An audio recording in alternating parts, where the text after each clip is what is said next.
I worked hard for this. I have everything I ever wanted. But sometimes, Welcome, Bill. You should see the boat we just bought. That's impressive. for the first time, Bill realized, If they can do it, why can't I? Bill, we already have more than enough. Enough for... this is aggressive, Bill. I don't want safe anymore. I want extraordinary. He wasn't investing for freedom anymore. Look at that return!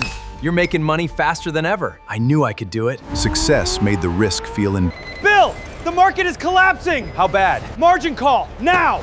the price of chasing Sell everything. If we sell now, you could lose the house. Then what do I do? Survive. one trade, and I'm free. When fear takes control, Are you coming home? Yes. What happened? I finally realized what I was risking. Wealth isn't what you spend. I spent years trying to become richer than someone else. Learn when you... When you picture a highly successful investor, who exactly comes to mind? You're probably picturing a Wall Street whiz, right? Somebody with a Harvard degree, sitting in a room just surrounded by flashing monitors and running these crazy complex mathematical models. But what if I told you that one of the most remarkable stories of wealth creation in recent history actually belongs to someone who spent his entire life sweeping floors? Welcome to This Explainer. Today, we're going to completely dismantle the idea that building wealth is all about having a high IQ or super secret inside information. Instead, we're diving into the hidden behavioral traps that literally catch even the smartest people off guard. Just take a look at this number, $8 million. Now, this was the net worth of a man named Ronald Reed when he passed away back in 2014. And get this, Ronald was a janitor. He didn't hit the jackpot in the lottery, and he didn't inherit a single dime. What he did was actually incredibly simple. He just saved consistently throughout his life, and he let the absolute magic of compounding do its thing. I know, it sounds almost too easy, doesn't it? But Ronald's story really hits the nail on the head when it comes to proving something profound about the true nature of investing. And that brings us to this defining quote by Morgan Housel. He's the author of The Psychology of Money, and he says financial success is not a hard science. It's a soft skill, where how you behave is more important than what you know. You absolutely do not need a Wall Street background to become wealthy. If you can just master your own behavior, your own psychology, you hold the ultimate advantage. But of course, mastering that behavior means we have to face some pretty uncomfortable truths about how markets, and honestly how human beings actually work. Section 1. Paying the volatility price. Okay, let's dive into this. The very first big psychological hurdle we need to clear is understanding the hidden cost of investing. High returns, they do not come for free. So think about it like this. Let's say you go to a fancy store to buy a brand new luxury watch, just to impress your friends. You basically got two choices. You can either pay the price tag, or you can steal it and make a run for it. Now, obviously, you're going to pay for it. We all understand that tangible goods have a clear monetary price. But when we switch from buying a watch to buying a stock, suddenly everybody expects to get the goods for free. They just don't want to pay the fee. But here's the catch. In investing, the fee isn't paid in dollars. That fee is paid in volatility. It's paid in stomach-churning emotional turmoil. Let's make this real for a second. Imagine it's 10 years ago, and you brilliantly foresee the total global dominance of Netflix. So you invest a huge chunk of your net worth right into it. Today, you'd be sitting on an absolute fortune. But could you have actually afforded the emotional price tag along the way? Because back in 2011, Netflix lost a ton of customers, and its stock price plunged by 80% from its peak. Just imagine looking at your portfolio and seeing 80% of your wealth simply vanish. Could you stomach facing your spouse or your kids, genuinely wondering if you just ruined their future? That right there is the brutal emotional price tag of a concentrated, high-return portfolio. Now, you might be thinking to yourself, well, I wouldn't go all in on one single stock anyway. I'll just buy a safe, broad market index fund, like the S&P 500. Okay, fair enough. But even then, you are not escaping the fee. Just look at these stats. Since 1980, if you held the S&P 500, you would have spent a combined 13 years with your portfolio down 20% from its high. 13 years! You also would have spent 8 combined months down 50%. Volatility is an absolute guarantee, so we have to stop viewing market drops as a fine or a punishment. Instead, we need to start viewing them as the necessary admission fee that you pay for a brighter financial future. Section 2. The never enough trap. So if volatility is the first trap, the second one is deeply internal. And this brilliantly illustrates the endless, joy-stealing cycle of social comparison. Let's look at the real problem with comparing your wallet to someone else's. Over on the far left, we have Bill. Bill's a highly specialized doctor making $500,000 a year. He's in the top 1% of earners, and he feels fantastic about himself. That is, at least until he buys a house in the Hamptons and meets his new neighbor, Stan. Now, Stan is a CEO making $10 million a year, which puts him in the top 1% of the 1%. All of a sudden, Bill feels downright poor. But guess what? Stan isn't happy either, because his childhood friend happens to be Michael Jordan, who's sitting on a $2 billion fortune. And somehow, even Michael Jordan occasionally has to attend parties with Jeff Bezos, who is worth somewhere around $200 billion. The point is, there is literally always a bigger fish. You see, capitalism is just incredibly efficient at doing two things simultaneously: generating wealth and generating envy. Now, don't get me wrong, the urge to surpass your peers can absolutely drive productivity and hard work, but left unchecked, that envy leads straight to destruction. Throughout history, people who simply could not accept that they had enough have leveraged their portfolios right to the breaking point. They've ruined their reputations with insider trading or completely forsaken their families, all just to move one tiny notch higher on that endless wealth pyramid. Section 3, Perspectives and Crazy Choices.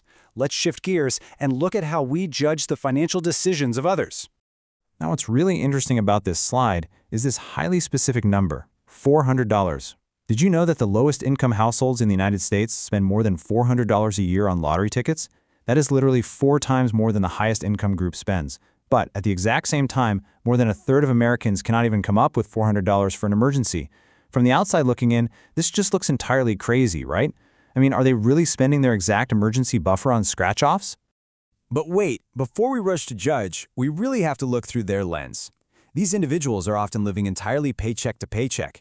They might completely lack the education needed for a clear career trajectory. So things like buying a new car, taking a nice vacation, or putting kids through college without crippling debt, those things feel completely impossible. So for them, buying a lottery ticket isn't some statistical math problem to solve. It is literally the only accessible way to buy into the exact same financial dream that the rest of us are already living out.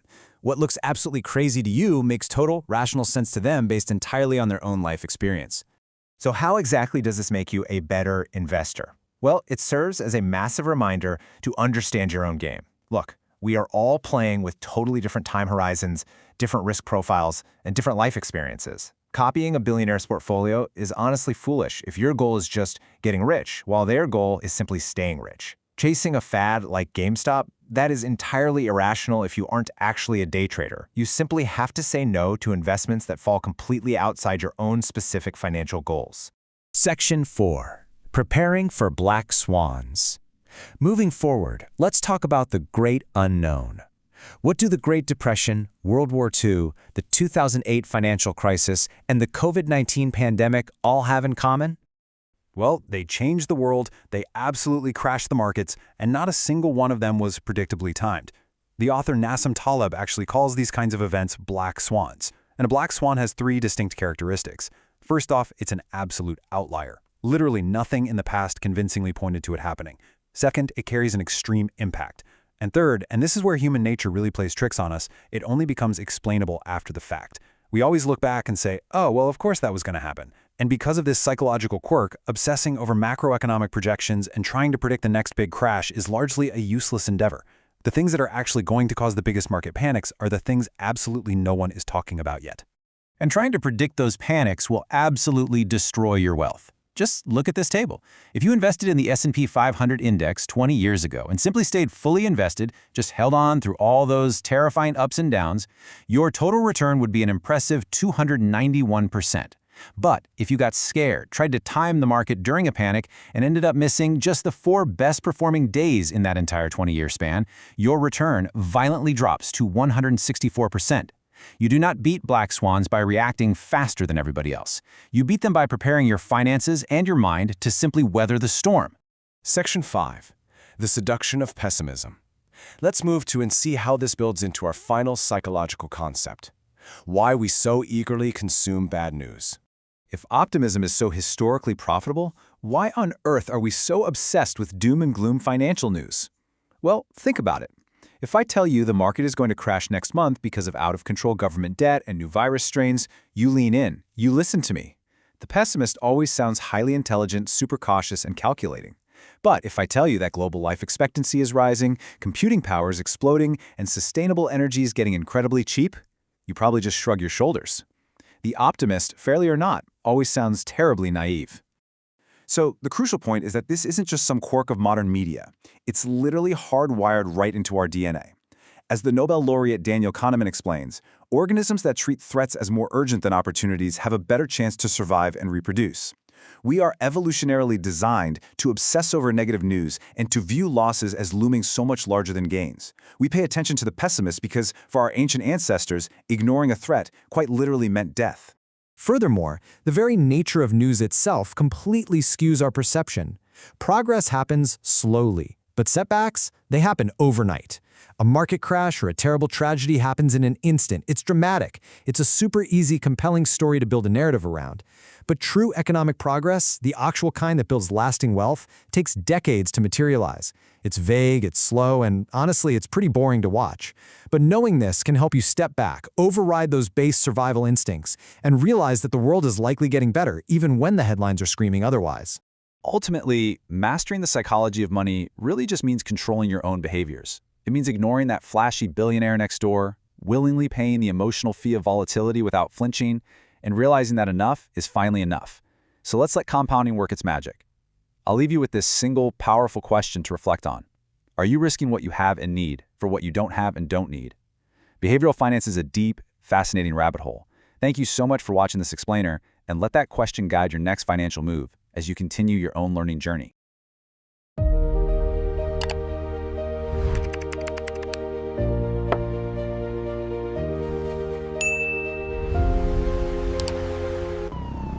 Thanks for watching Billionaire Blueprint. For more exciting videos, please subscribe to the channel and keep watching.